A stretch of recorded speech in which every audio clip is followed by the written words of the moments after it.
Okay, let's get an update now from Limpopo, where the 2025 initiation season has officially concluded. The province's Premier, Dr. Phophi Ramathuba, has commended the traditional leadership for what she describes as a largely smooth running of the rites. More than 25,000 boys and girls successfully completed their initiation at over 500 registered schools across Limpopo. However, the season wasn't without its challenges, with the Premier acknowledging the tragic deaths of two initiates. Let's now hear directly from the Premier, Phophi Ramathuba. Premier, very good morning to you. Thank you so much for making time for us this morning. Just looking at that description of the initiation season, largely successful, but unfortunately you still had those two deaths.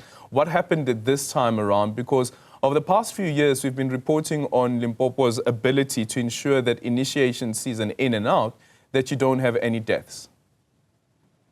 Morning, Adrian, and morning to all your viewers. And yes, I must indicate that it has been a challenging past few weeks for us, because having lost the two of our sons, a 19-year-old and also a 11-year-old.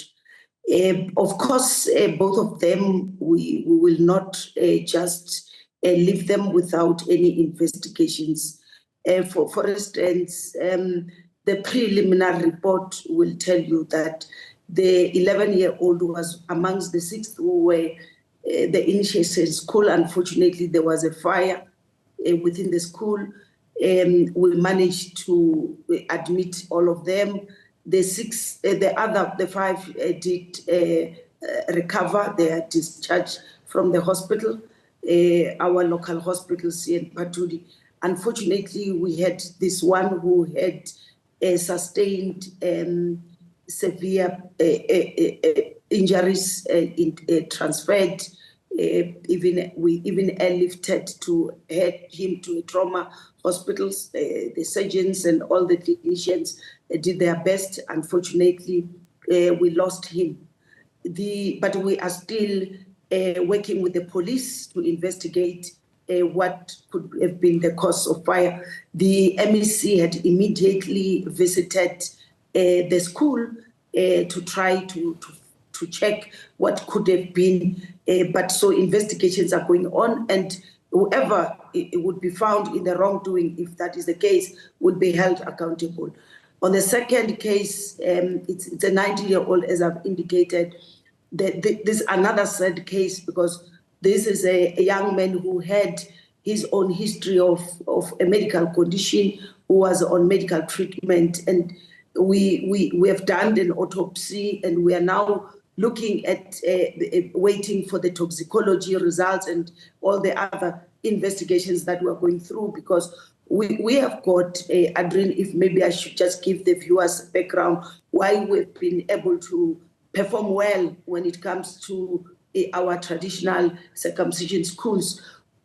What we do is that, as guided by the customary Initiation Act 2 of 2021, the Premier appoints the Provincial Initiation Coordination Committee, which is annually it's responsible for making sure that they give permits to those senior traditional leaders who would qualify to have. For instance, even this year, we started as early as October 2024. We advertised, and the closing date is February. They do apply. This year, we received 544 applications. We've been able to process, and 505 by May, they were given those permits, and we even gazetted them. We gazetted them, and so that parents can know that you do apply in a legal circumcision. Part of the requirements is that Department of Cooperative Governance, Human Settlement and Traditional Affairs work closely with the Department of Health, such there is a form wherein parents must be able to take their children with any medical conditions to their doctors. If they can't afford a doctor, public hospitals are available, and the doctors will do all the tests that are needed and must give that particular child a clean bill of health to say, even though this child is having a medical condition which is chronic, with this particular medication, this child can be able to survive whatever a situation that they could be involved. And those are the things that we are really investigating to say to the senior traditional leaders and the principal of the school, and also the surgeons, traditional surgeons, everybody who was involved, did we follow all this before we could admit him to the school? Because unfortunately, when he was at the school, he then complicated.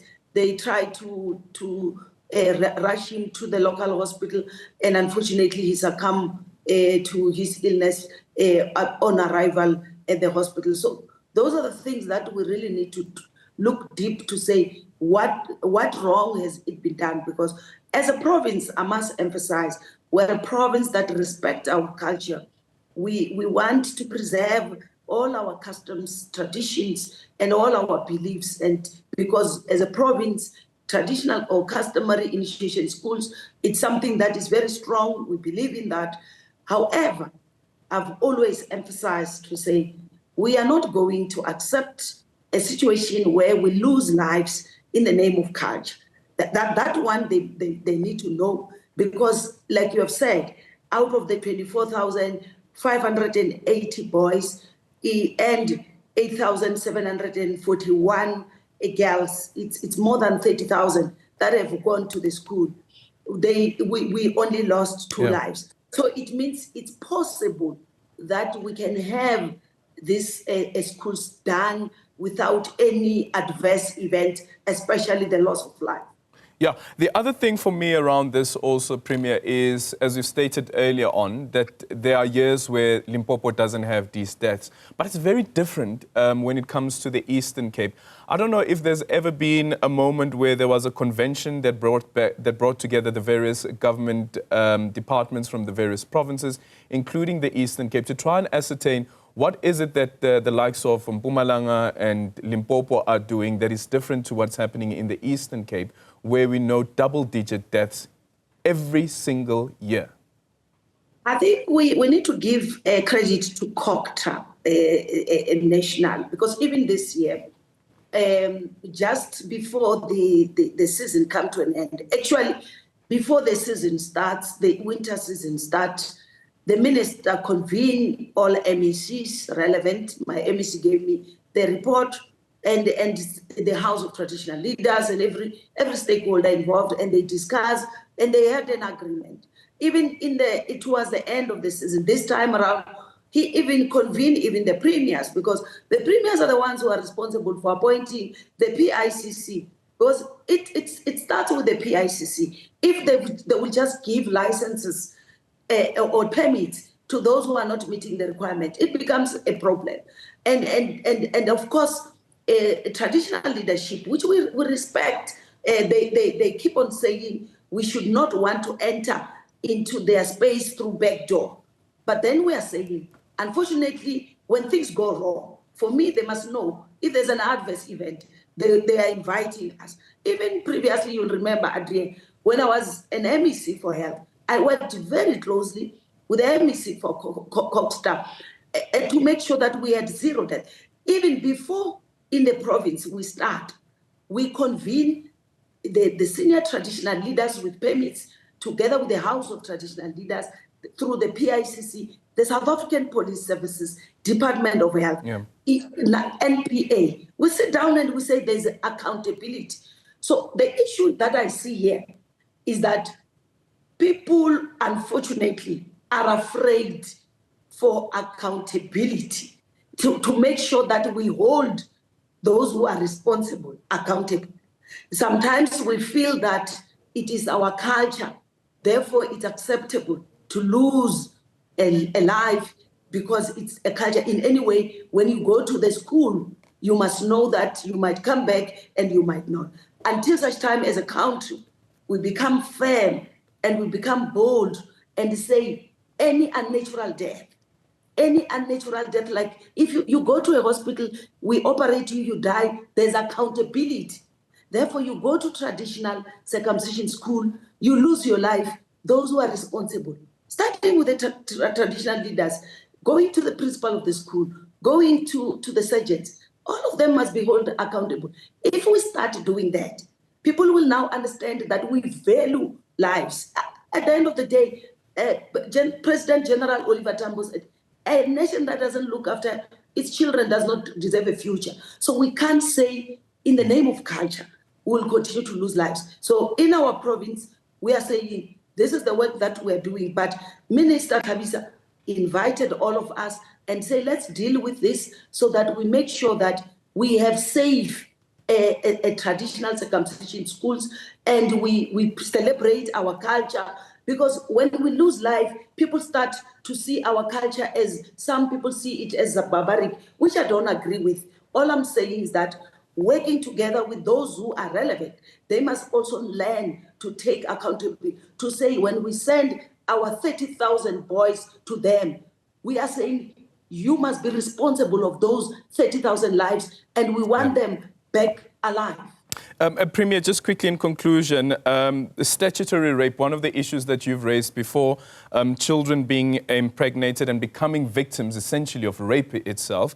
The National Assembly has agreed to revive a motion to investigate statutory rape with the possibility to recommend changes to the law. What do you think the approach should be here? What should be done? And also that part that you speak about, accountability, because the legislation already says that people should be held accountable, and when an elder knows that they should be reporting. Should this also be extending to the parent, that the parent themselves should be held accountable? It's true. If we make sure that parents who are, to me, even my experience in health, Adrian, why we are losing the battle on statutory rape, parents have got a major role. In fact, in most cases that I've dealt with, it is the parent who knows who pregnanted my 10, 11-year-old, 12, 13-year-old daughter. And the parents now accept the damage. And I kept on asking, what is this thing called a damage? Can you pay life? Can you pay for life? And parents receive those damage. When we open the cases, the parents are the ones who go behind our back and negotiate, and therefore you'll find that the justice is no longer served on this particular child. So if now the law will now hold parents accountable, I can tell you, we will fight half of the problems of statutory rape, because some of these girls, when you sit and have conversation with them, she will tell you, I was 13, and my mother was asking me that your sister who is 19 have got 3 kids and she's bringing 3 child support grants. You are bringing nothing. And this child is pushed into sexual activity, and that is statutory rape for the age. And then unfortunately, those parents get away with this murder, because it is murder. You are destroying the future of your daughter. So for me, Adrian, that approach of saying it's not only health professional, but equally, if you can just allow me to emphasize that equally, the statutory bodies, your health professional council, your nursing council, your pharmacy council, must also hold the doctors, the nurses, and all health professionals who come into contact with these children who have been raped, and they are not reporting the cases because they are afraid that the council will say there was a doctor-patient relationship. Because also the council here must really look into how do you then protect the nation instead of looking at the law that they've done it. So there's quite a lot that needs to be done. Indeed. Police also who don't report, social workers. No, thank you very much. Indeed, Premier, there is a lot to still be discussed and to distill from this as well. And hopefully we get an opportunity to further delve into this topic. This is the Dr. Phophi Ramathuba, who is the Premier of Limpopo. Thank you so much for making time for us this morning. Still to come here on the